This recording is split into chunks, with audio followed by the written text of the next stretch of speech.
In this video, we are going to be taking a look at Chapter 11, which is titled The Root of All Evil. And we are going to be revisiting the $franc duplication. And there's clearly some code that we can get rid of here. And I'm going to jump over to IntelliJ now and do that refactoring for us.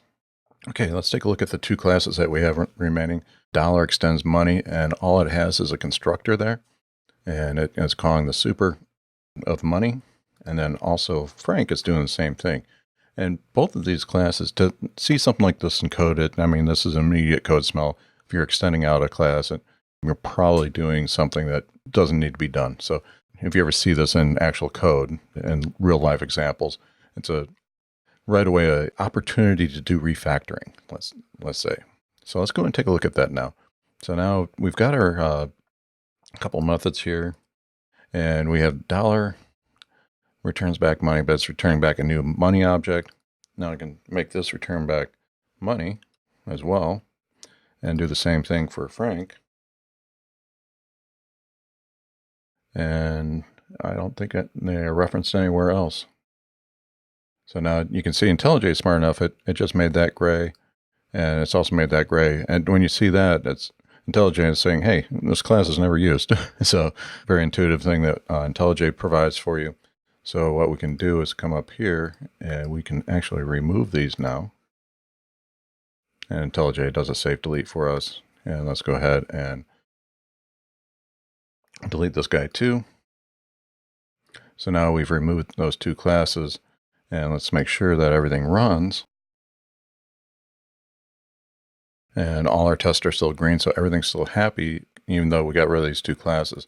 And now we can also revisit our tests, because now we have a lot of duplication there. So we can just do test multiplication here.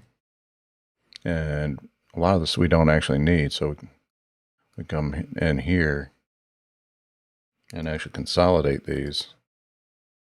So I'm going to do that. 5F for franc. So now we can actually get rid of this multiplication. Even though there's a lot of duplication there in this. Equality the same. Now we can do money. We might want to make sure that we can do a different class like so. I'm going to pull that up.